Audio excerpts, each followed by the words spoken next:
In 2021, I was hired as the first ever hype man for the Carolina Panthers. My job is to get people out of their seat, get them loud, get them excited, and support the home team. I bring out the parachuters pregame, I interview the player of the game postgame, and yes, I lead our halftime shows.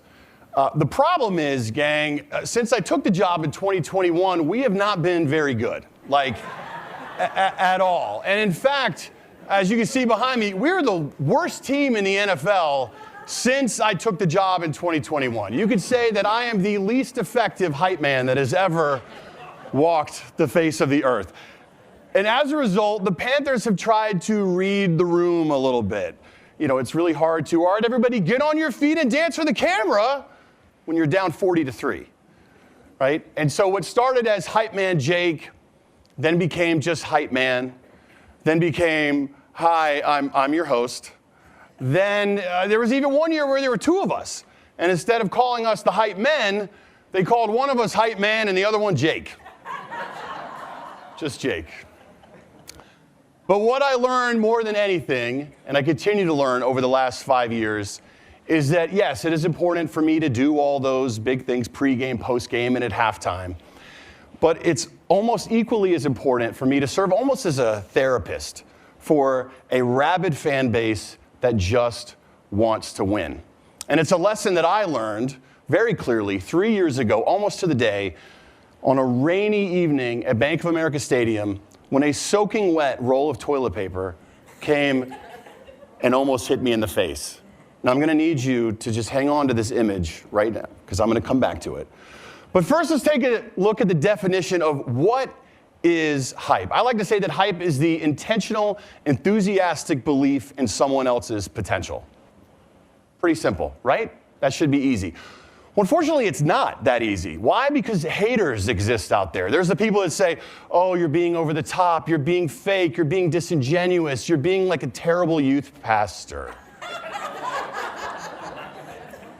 So that is a real tweet that someone tweeted about me my first year on the job.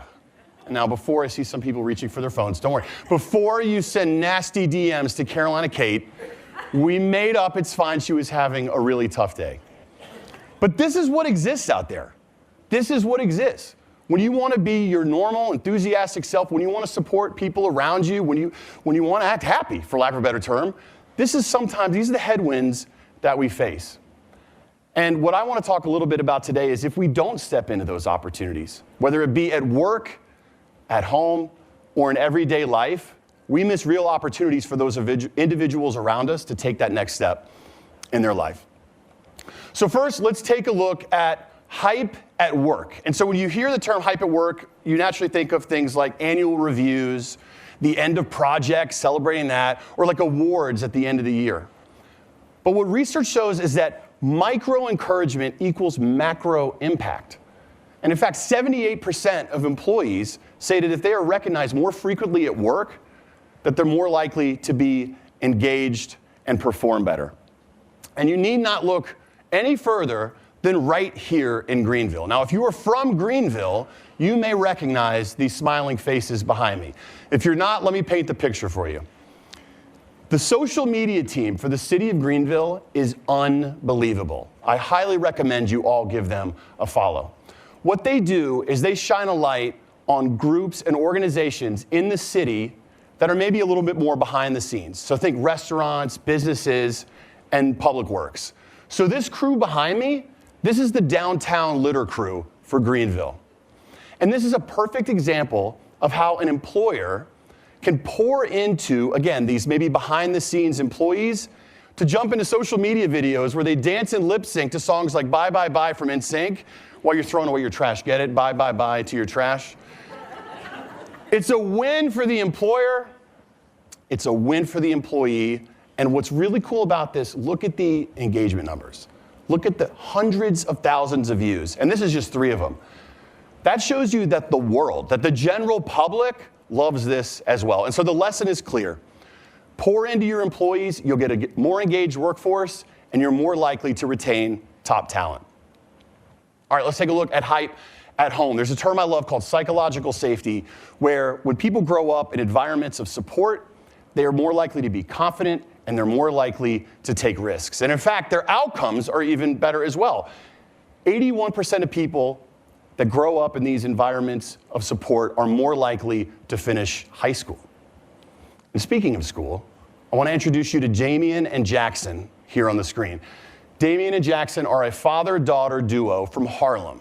And a couple years ago, they went super viral on social media. It's okay if you haven't heard of them. There's a million examples of these folks on social media. And what they do, they went viral. They were on talk shows all over the place because they speak positive words of affirmation into each other on the way to school. So Damien puts Jackson in a bike. He pedals her to school. They take videos. And he says, Jackson, you can be anything that you want to be. Have a great day at school. And she says right back, Dad, have an amazing day at work. And so it's examples like this where when children feel supported, when parents feel supported, when spouses, partners, everybody feels supported, that might be the nudge that they need to apply for a job that maybe they didn't think that they were qualified for, to try out for a sport that maybe they didn't think that they would make the team for, and lots of other examples. And finally, let's talk about hype in everyday life. And to help walk through this, I want to recruit who I think personally is the greatest hype man that's ever walked the earth, Shia LaBeouf, ladies and gentlemen. So I can tell some smiling faces. Some of you have seen this video. If you have not seen this video, you're going to be thoroughly confused, but just go with it. I highly recommend you search it. This is the most chaotic video on YouTube, I'm convinced. But for 90 seconds, in front of a green screen, we got some nodding here, in front of a green screen, inexplicably with a ponytail, Shia LaBeouf screams at you to just do it. You're here. The opportunity's here, but you haven't stepped into it. Step into it, just do it. It's chaos, but it's amazing. And when you watch it, your shoulders kind of hunch like him. You look back at him. Think about like a coach. Have you ever had a coach who's screaming at you, who's pumping you up, who's firing you up? What do? The players are like, ah! They run out of there. They want to run through a wall. So that's an example of mirror neurons. Mirror neurons are firing when someone is delivering that kind of feeling and emotion to you. You have no choice but to deliver it right back. And that's what happens with the Shia video, personally. Another example is right here on this TED stage. Derek Sivers, 15 years ago, gave a 3-minute TED Talk. Millions of views. It's about how to start a movement. And the star of this video that he shows is Dancing Guy. That's what he calls him. And so it is a 3-minute video taken with the world's worst camera. It's very shaky. But it starts with Dancing Guy on a hill at a concert, dancing completely out of his mind. But he's having a blast. By the end of the 3-minute video, the hill is filled with people dancing. And so yes, Dancing Guy is the star of this video. But what I love, and who Derek calls out, rightfully so in the video, and you can see it on the screen behind me in the screen grab, is he calls out the first follower. And he says it takes a first follower, a hype man, if you will, to believe, and these are his words, to take a lone nut and transform a lone nut into the leader of a movement. And then finally here in settings like this, researchers and public speaking coaches alike, they encourage speakers to find their friendlies. And what's a friendly? A friendly is someone who's sitting here smiling, nodding, clearly into the talk. So on a day like today, when you got a bunch of people freaking out back there because it's the biggest stage they've ever spoken on, maybe it's the first stage, period, that they've ever spoken on, what do? They invite their family and friends, their biggest supporters. And so I can look out here right now and I can see lots of smiling faces, lots of people nodding. And so I want to say thank you on behalf of all the speakers that are here for being, this is the most densely populated room of friendlies I have ever been in. So thank you guys so much. I can say personally for me, I'm feeling more confident up here. I feel like I could take some more risks. I feel like I can tell a story about toilet paper. So 3 years ago, almost to the day, the Panthers are playing the Falcons. We are 2-7. We just fired our coach. And even though it was a nationally televised game on Thursday on Amazon Prime and the entire country is watching, We were the Carolina Panthers, and we just could not have nice things at the time. So it was pouring rain, freezing cold, and the entire stadium was basically empty. We went viral because of how empty the stadium was. It was miserable. So here I am, standing on the concourse in this random point in the second quarter, and I'm about to deliver a hit, when out of nowhere, what felt like a brick, I mean, you guys have maybe not seen a soaking wet roll of toilet paper, it's heavy, goes right by my face. More importantly, let's be honest, my hair. That was the most important piece. Right by my face. I'm in shock. My camera guy is in shock. And the producer who's in my ear, who has no idea what's happening, counts me down 3, 2, 1. So I deliver the hit, and I turn around, expecting to see an Atlanta Falcons fan. But what do I see?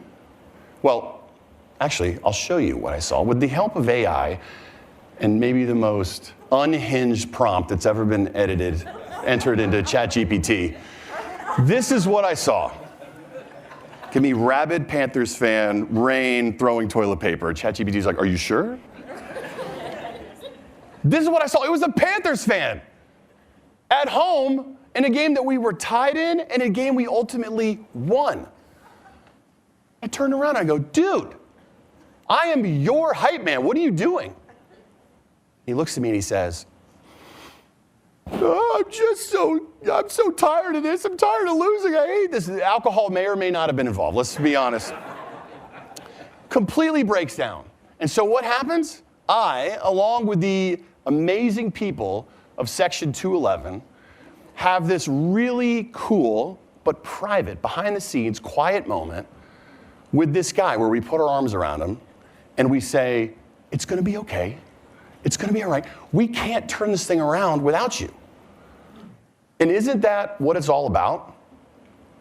Isn't that what we have to do? The world is not all about halftime shows. It's all about those quiet in-between moments. And so we have a responsibility to build up those people around us. We have a responsibility to help your people excel. Help your people excel.